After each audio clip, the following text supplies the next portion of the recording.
Olá, boa tarde. Vamos fazer a habitual revisão aos principais índices americanos, começando pelo S&P 500. Teve aqui durante a semana passada mais uma semana de progressão. Acabou por progredir apenas 1% ou pouco mais de 1%, mas ainda assim é uma progressão para máximos e não deixa de ser relevante. Por isso, e para começar, começando aqui pela ótica de médio e longo prazo, continua a não haver nada a dizer. O S&P 500 continua a não mostrar sinais de fraqueza e, por isso, vamos continuar com a indicação verde.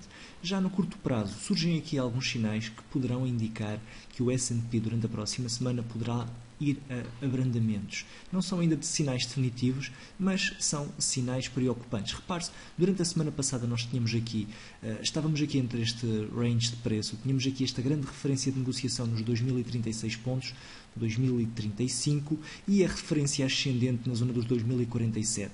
Havendo a quebra em alta, dizia eu na semana passada, teríamos uma continuação do movimento de progressão.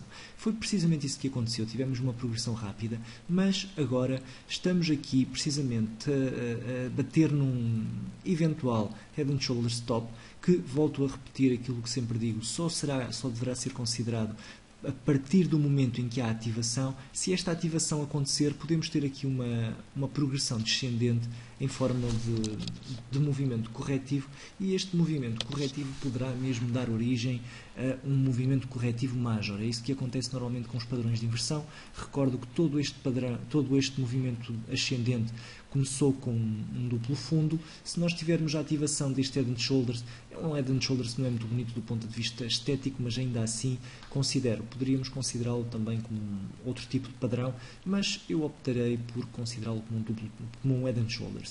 A ser ativado então este Head and Shoulders, podemos ter aqui uma terminação do movimento ascendente e um início da correção, da habitual correção em V que de vez em quando surge no S&P. Para isso acontecer, teremos de ter a quebra em baixa, a ativação já na próxima segunda-feira. Se o movimento de lateralização se prolongar durante mais algum tempo, duvido que tenhamos um movimento corretivo rápido. Se tivermos o início de semana já com a quebra em baixa deste Head and Shoulders, aí sim poderemos ter um movimento rápido descendente, vamos ver até onde. Ainda assim há que registrar que temos aqui um pequeno suporte nos 2064 pontos, que apesar de ser um suporte algo ténue, e um suporte apenas considerável no gráfico horário, ainda assim é um suporte que poderá dar alguma luta em forma de pullback. O meu plano para este padrão é aguardar para já, eventualmente fazer um pequeno short se a progressão descendente acontecer, e depois fazer aumentar um pouco a minha posição se tiver aqui a quebra em baixa deste suporte. Vamos ver como é que começa a próxima semana. E já agora, indo aqui ao Russell, que normalmente é um indicador prévio dos mercados maiores, repare-se que o Russell terminou a sexta-feira passada muito mal, com uma forte queda, fortíssima queda. Acabou por ser algo inesperada, mas ainda assim pode ser um sinal de que o S&P poderá vir a começar a próxima semana com algumas dificuldades. Vamos ver. Repare-se também já agora, o Russell teve aqui a ativação do tal um pequeno Head and Shoulders Stop.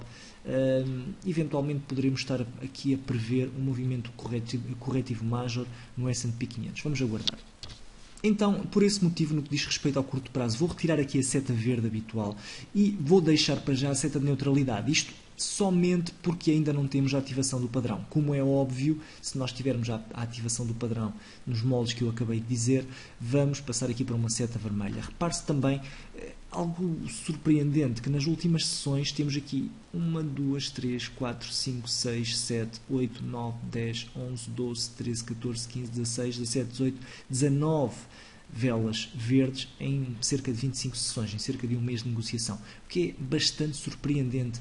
Apesar de estarmos num bull market, acaba por ser algo surpreendente. Enfim, então, no que diz respeito ao S&P, ficaremos por aqui para já.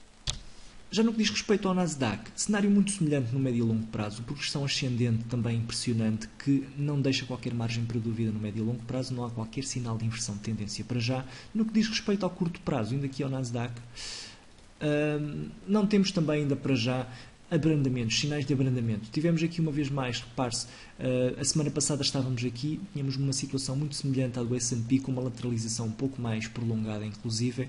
Eu tinha assinalado a possibilidade de quebrarmos em baixo este movimento de lateralização. Se isso acontecesse, podíamos ter um aprofundar da cotação. A verdade é que acabamos por ter uma reação ascendente à zona de suporte, reação ascendente definitiva e decisiva, que levou depois o título a máximos. Neste momento temos aqui, inclusive, aparentemente poderemos ter aqui uma linha de tendência ascendente a suportar esta pequena subida. Eventualmente sim, podemos considerá-la. Ainda assim não é forte o suficiente para levar a que haja uma definitiva continuação do movimento ascendente. Se o S&P eventualmente quebrar, o Nasdaq também deverá quebrar. No que diz respeito ao Nasdaq e em termos de suportes, temos aqui um pequeno suporte na zona dos 4.314 pontos, 4.317, 4.318. Não é um suporte também válido e forte o suficiente para impedir uma maior correção da cotação. Por isso, se houver um movimento brusco, este suporte poderá não acontecer. Poderá não conseguir aguentar a cotação. Vamos para já então ver o que é que acontece. Já agora, dando uma vista de olhos rápida ao Dow Jones Industrial, temos aqui também um movimento de progressão rápido no que diz respeito ao longo prazo. No que diz respeito ao curto prazo, o Dow Jones é bastante importante e bastante interessante devido à sua linearidade em termos de movimento. Repare-se, é muito mais linear do que o S&P, muito menos volátil, e isso acaba por ajudar também, de certa forma, à negociação. Tal como o S&P acabou aqui por começar o movimento ascendente com um duplo fundo, teve uma progressão bastante linear. Neste momento estamos com uma progressão linear, mas já em forma de lateralização. Repare-se, começa a haver alguma dificuldade em haver progressão de movimento, o que é, de certa forma, preocupante.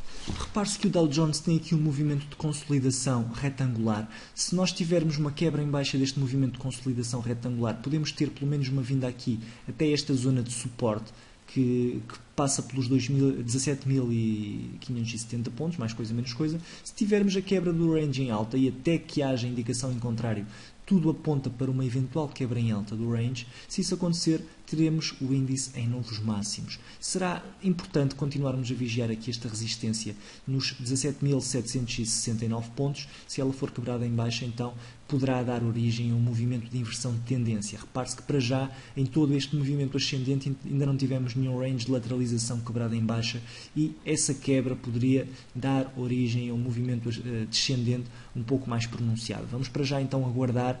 Durante a próxima semana teremos definições mais decisivas. Obrigado então a todos pela atenção e um resto de bom fim de semana.